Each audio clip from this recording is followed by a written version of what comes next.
Hello and welcome to Industry Insight Sessions from Change in Education. My name is Amos Madra and I'm a careers advisor for Change in Education.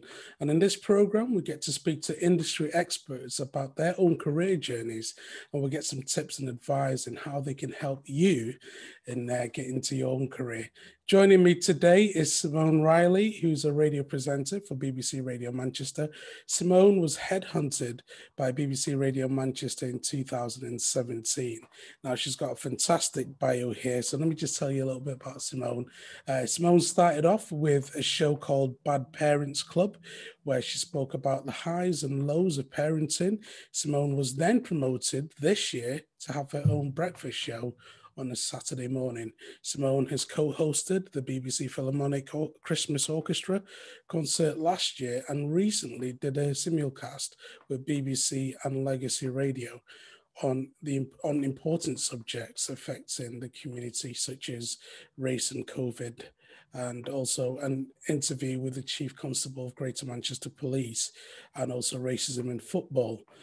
For the last 4 years, Simone has been the host of the Manchester Caribbean Carnival, which is very popular. And also this year, Simone has been selected to broadcast nationally on 39 local BBC radio stations on Christmas Day. So make sure you tune in for that. So she's got a jam-packed CV and she is a very busy lady, but she's taken the time out to sit here and talk to us. So Simone, a very warm welcome to you. Thank you for joining us here on Industry Insight Sessions. Thank you so much, Amos. That sounded really good, that, didn't it? I was thinking, who's that woman he's talking about? No, I'm sure there's lots more there that we can talk about, but, you know, time permitted. But yeah, you know, you've had a fantastic career. There's so much that you've done. And, you know, this is just all within 3 years or so. There's still so much more to come, of course. But how did you get into radio and where did the whole radio idea come from? What I studied at university was marketing. So I always knew that I wanted to get into something to do with marketing. I had a gift of the gab. I could sell ice to Eskimos, as they always say. And I knew that it was something that I was very passionate about, which was talking to people. Now, from my university degree that I did in marketing and business studies, I then went on to different marketing companies, and that's how I started getting my foot in the door with marketing. And I knew that there was something, because people used to say to me, you're so good at public speaking, you're so good at talking, but I never ever thought to myself, I wonder if radio is my option. Now, I started doing kids projects because I always had a love for music. My family always used to go on a Sunday to the front room, which we call it, and we used to sit down and listen to Blue Beats and Lovers Rock, and the old soul music used to come out. So I always had a fondness for music. Now, I started doing some projects with kids that have been kicked out of school. This was something that I kind of fell on. So I was doing some marketing for a music studio, and they've said, we want to try and get more people through the doors, not just to record music, but to get them in to engage with the studio. So I then sat down and thought, right, marketing head on, how can we do this? And I approached a company called Manchester United Foundation. And that's a part of the team of Manchester United. And what we did then is we started to do kids projects around MC skills, around dance workshops, teaching them how to DJ. And it just went amazingly, because what we started doing was offering the children that had been kicked out of mainstream school, GCSEs, BTECs and A-levels. Now, one of the presentation days that we had, the lovely Rio Ferdinand was sat in the audience, and he approached me afterwards and said, do you know what, I want to do something like this. I was like, okay, let's sit down and talk. So that's how the Rio Ferdinand Foundation came about. So I was providing the qualifications for his foundation. Now, I was asked to go onto a local community radio station to talk about the work that we were doing in the community with the young children that we had, because they had such a good success rate. These kids were coming out with like A's and B's in GCSE, and they were the type of children that had given up on themselves. They thought, oh, school's not for me. So I went onto the radio and I was doing the interview, and the manager came and said, oh my God, your voice, you need to get on radio. Have you ever thought about it? And I was like, No, I've not actually. So from then I started doing community radio. Now, I know that you've mentioned about BBC. I was actually doing community radio for around about 9 years now. So that was in the local community. I was doing it voluntary for 9 years, getting up and doing the traffic announcements and the news. That's what I used to do. Then I was asked to co-host a drive time show. And then from that, they said, would you be willing to do our breakfast show? So I was like, yeah, okay. Now, at the time, it was early morning. I was getting up like 5, 6 o'clock, and I thought, I'm not going to let this beat me. It's something that I enjoy. Because when I was doing the radio, it didn't feel like I was doing the radio. It felt like I was doing something that I loved, like a hobby. So I was just enjoying it, and it was just an amazing experience. And then from then, I had my daughter, and I suffered with postnatal depression. Now, in the Black community, other communities as well, but I can speak for mine myself, it's a subject that people don't want to talk about.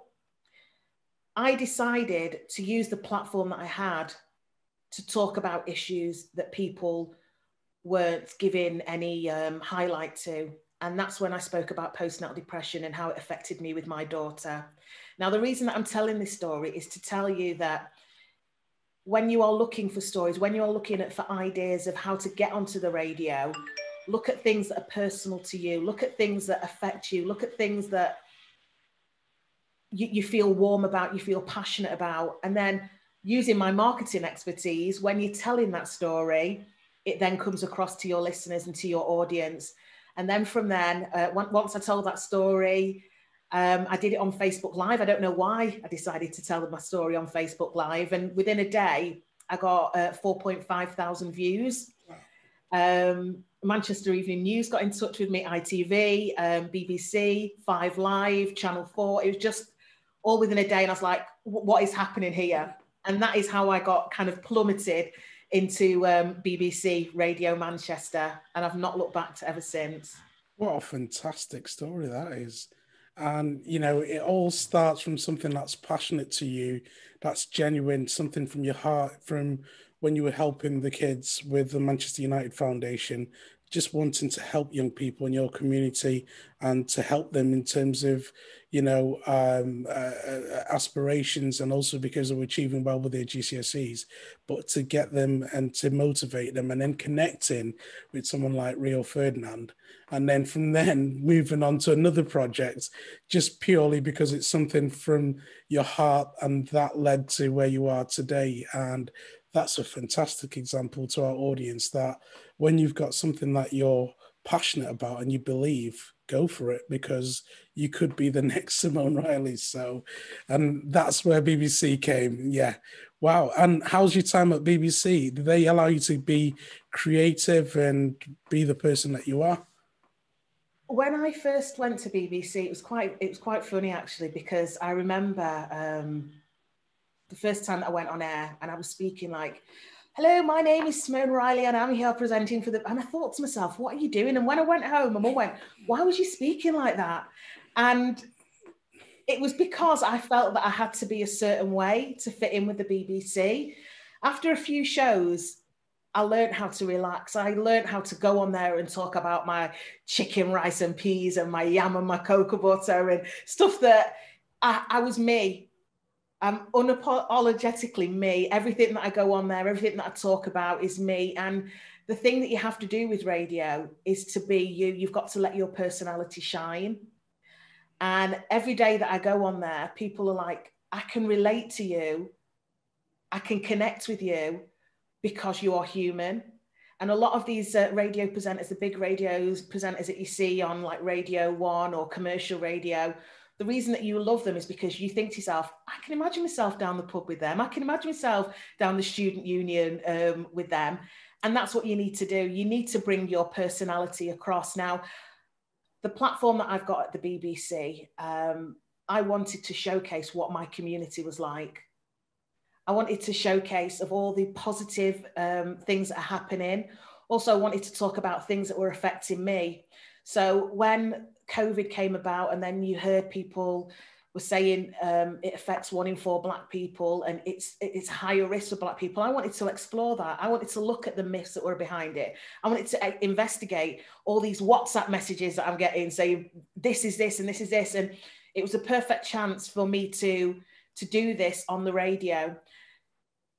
Again, reason for me telling you this is look at stories that your community are talking about. They are your biggest audience.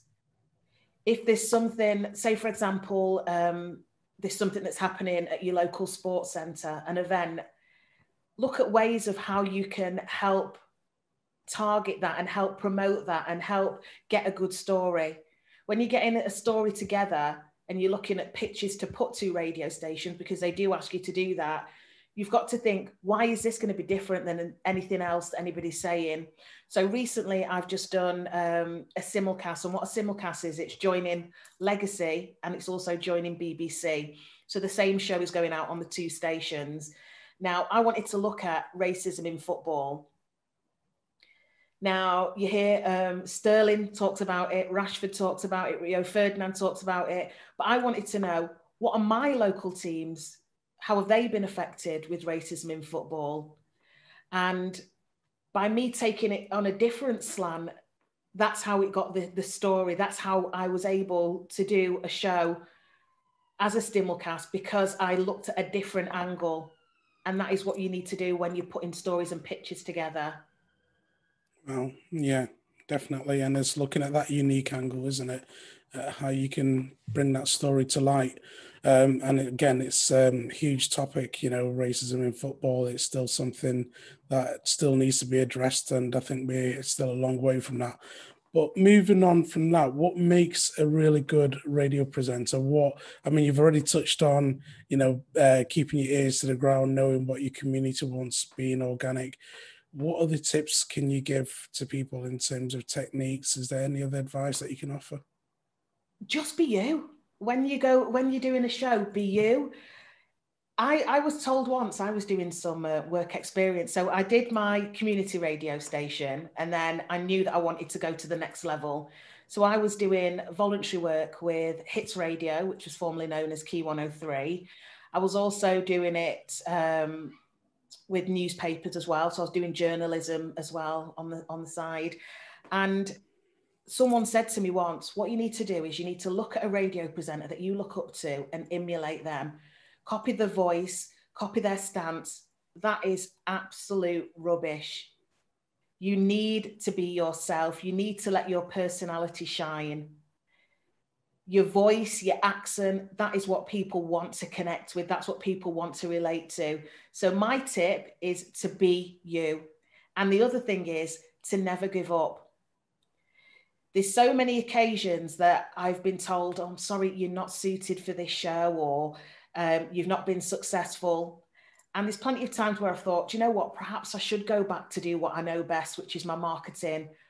But I never gave up. I kept on going. I kept looking at different ways of when I'm putting my demo together, how I can make it sound jazzy, how I can make it sound upbeat, how I can make it sound lively. So these are the different things that you need to look at. There's thousands of people that are trying to get into the media industry, but you need to think to yourself, what have I got that is my unique selling point? Again, my marketing coming in. And when you're putting together a demo, another marketing tip that I use, I was taught the AIDA model, which is AIDA. So first of all, you need to get the attention. You need to get you need to get people to think, okay, why am I looking at this? Why is this pitch good? Why do I want this demo? So you get that, and then you strike the interest. Once you've got their attention, get their interest. Okay, so in this demo that I'm doing, in this pitch that I'm doing, what is it that's going to get people's interest? What's going to get them going? Once you've got that, get the desire. Right, I'm going to listen to this show because of this. And then once you've got that, action, you go for it, you strike, because you've got them, you've led them up to why they should be listening to your show, why they should be interested in your pitch. And then when you've got that, just go for it. Never, ever give up. I've got a good friend that mentioned something to me once on a course that I went on. It was a masterclass of radio. And at first, it never made sense to me. It was Dotun Adebayo. He's on Channel 5, and he also does the late night football show. And he said to me, if you want to be on radio, you've got to be on radio. And I thought to myself, what does he mean by that? What he's saying is, if there's a phone in that's happening on a radio station that you're listening to, ring up and get involved. Get the producers to then think, that person's been on and they spoke really good about football. They spoke really good about catering or baking. Let me think, if I ever need someone to come back on the show, I'll go to them because I know that they're interested. So any opportunity that you've got to be on the radio, take it. Don't turn down something because it's not well paid, or you don't think that it's going to look good on your status or your CV, because you do not know where any opportunity will lead you to. Yeah, that's really good advice there. And you touched on a point there where, the persistence and to keep going. Would you say hard work pays off? Is it all hard work? Or I know you touched on listening to how to make your radio demo different, but that hard work, does that really pay off, or do you have to work smart? I would say hard work, definitely hard work and persistence. You've got to be persistent. This Christmas I've gone, what shows have you got? I want to be on the radio at Christmas. Tell me, what can I do? And I said, I'm sorry if I sound eager. And my boss said, no, you don't sound eager. This is what we want. We want you to be persistent. So that is one of the key things. But the hard work, me staying up late at night to put together demos, put together pitches. I don't know if the pitch is even going to become a show, if they're going to use it, if it's going to come into reality. But it's all about that experience, that journey, because every time that I've put a pitch together or I've gone out and done interviews with people, I've learned something along the way, whether it's been using a software, whether it's been about a new contact that I've received. So everything it all just fits in together. You've just got to keep on going. And as I said, never say no to any opportunities that come your way within reason. Yes, good advice. Thank you for that. What's your typical day like when you're going into work to do your radio show? How do you prep for it? What do you do? Do you have analysis at the end? How does the whole thing work out? Yeah. So with my Saturday, well, I'll start off with the Bad Parents Club that I was doing. That was about parenting. So what I used to do is I would have a notebook page on my phone. Any articles that I saw about parenting, say, for example, there was one where Brad Pitt was giving his children cola to wake them up. That was his way of getting them ready in the morning. So I thought, this would be something good for me to discuss. Anytime I see an article, I would log the link and put it on my phone. Then I would also be listening in the playground to other mums, what they were talking about, what my child was talking about, what did I used to go through as a kid that I would like to discuss on the radio, and see if there was any other people that had different angles. And then my show used to be on a Monday night. So on a Thursday, I would send my ideas to my producer and say, right, this is some stories that I've seen. We could get reaction this way from our listeners. What do you think of this? And then we'd bat ideas backwards and forwards. I then also wanted to look at different ways of how I can jazz up my talk show. So I came with the idea of, let's do dilemmas, let's do parenting dilemmas about potty training, about sucking the thumb, about bullying, hard-hitting issues, about knife crime that's happening on the street. And I'd get the statistics for that. And then again, put a pitch together, bring it to my producer and say, what do you think of this? And that is the way of how we put the show together. Now, with the breakfast show, what I'm doing now, my typical day, my breakfast show is on a Saturday morning. Now, from a Tuesday, I'm doing prep and research. So on a Tuesday, I will put out a talking point on social media. So this week, we're talking about your memories of nativity plays. I like to do a bit of nostalgia. So I've put on there, was you Mary, was you Joseph, or was you the back of a donkey? Let me know your funny stories. And then from that, we've got some material of what we can use on the show. I can read out those stories. I can get those people to phone in to engage. And then that gets other listeners involved in the conversation that we're having as well. Now that will happen from Tuesday. About Thursday, I will then send the responses that I'm getting to my producer and say, I think this is a good angle. This is a good story for us to talk about on the radio as a talking point. Let's go with this. Now, what my producer will then do is we have 2 What's-ons. Now, because of the lockdown, it was a bit harder for us to get people telling us what's going on for the families on a Saturday, because I like to do my show as a family show. So the producer will then go away and look at what different activities are on, what Zoom things that families can go to. And then again, we've got another section then of the show. My show's for 4 hours. Once we've got that, we then put together cues of how we're going to say it, how we're going to present it on the radio. Now, I'm not a good person at reading. When I read something, I will kind of trip myself up. So what I've learned of how to do now, it's a bit like stage school. I will read what it is that I've got to tell my audience. I'll digest it, but then when I'm telling it on the radio, I will do it in a way that I feel comfortable saying. It feels natural, but also my listeners will engage with. So when I'll tell this story about the nativity play, I'm going to tell them, I always wanted to be Mary. I always put the tea towel on my head, trying to pretend it was the long blonde hair. But instead, I was a fairy, as my mum told me today. Because I was saying to her, Mum, have I ever been Mary? She said, not you, but your other sisters have. So it's just those little funny stories that my listeners are going to think, wow, I can react to this. I can engage with this. Now, on a Saturday, when I'll go to the station, my show starts at 6 o'clock. So I get there about 4 o'clock in the morning. Oh. Yeah. just so that I can set up, I can relax, I can get into my zone, and I can present my show. The show is then on for 4 hours. And then after that, I'll have a debrief with my producer and also my BA.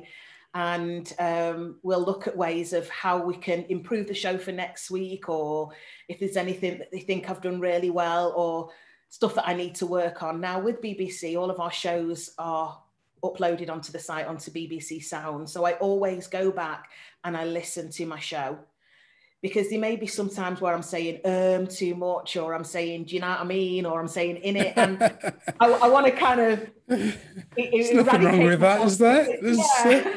So I'll always listen back and think to myself, okay, how can I improve on my show? What can I do to take it to the next level? So that is something that I would advise people to do as well. If you're putting together demos, if you're putting together podcasts, always listen back and think to yourself, how can I improve this? What can I do so I can take this to the next level? So constant pruning. Yes. Fantastic. By the way, I was a sheep at the nativity play, but we'll leave that there. What do you enjoy most about your job? You're clearly passionate about it. What is it that you look forward to the most? What I look forward to is going onto the radio and making people smile. Everything that's happening at the moment with the lockdown, also with COVID, I've had an awful experience. My granddad passed away in the last few months. Sorry. Everything for me, I felt like my world was crumbling, but going onto the radio was a way for me to kind of escape and for me to lift other people's spirits. Now, people are probably thinking, how could you do that when you've heard all that news? But when you're passionate about something, and when you know that there's someone at the other end of the speaker that's listening to you, and then you can lift their passion, you can lift their spirits, it makes you want to do it even more. And just that is a reason that I'm so passionate. That's a reason that I absolutely love getting up at 4 o'clock in the morning to go to the BBC, is because I am so passionate about what I do, and I absolutely love it.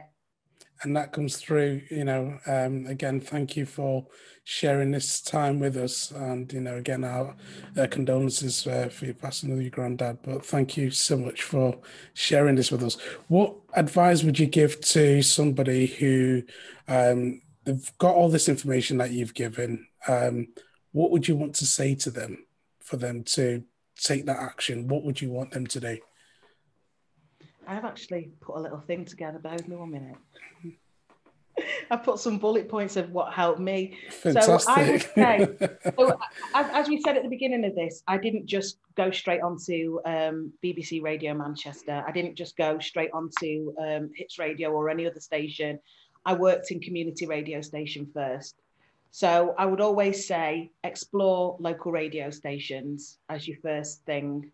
It's really important to do that, because what you can do is get used to the technology that they use, get used to the terminologies, and also you get to find out how a radio station actually works. You may be doing producing one day, you may be doing presenting, you may be looking at the technical side.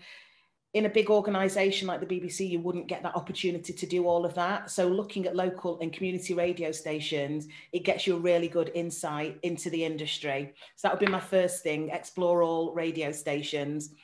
The next thing is, as well, is when I said to be on radio, if you want to be on the radio, be on the radio, be persistent, look at different avenues of how you can get your voice heard. You want everyone to hear you on the radio.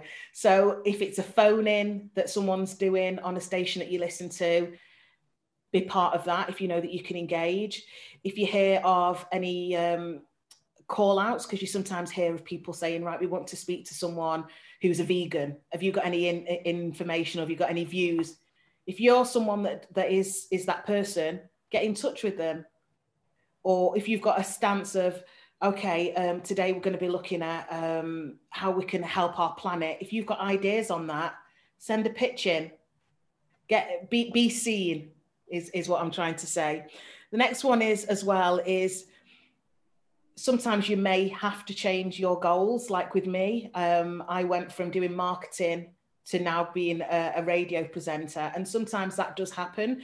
Don't feel disheartened about that, because the experience that you use from a course that you may be doing now will come in handy for something that you do in the future. I always go back to my marketing, because I feel that if you are looking to do a successful radio station, you need to take those key bits that you learn in marketing to know how to target your audience. So it may not be necessarily that you're doing a media production course or a radio course. You may find an avenue of how you can relate and come back to that.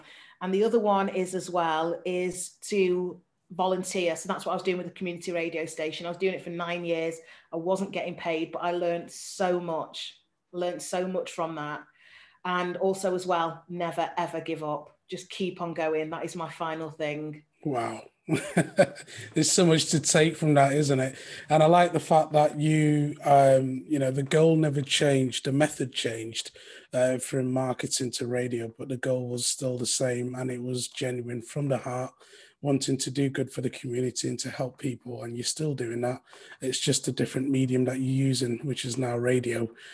So, you know, the goal still remains the same. It's just a different method of going about doing that. So absolutely fantastic.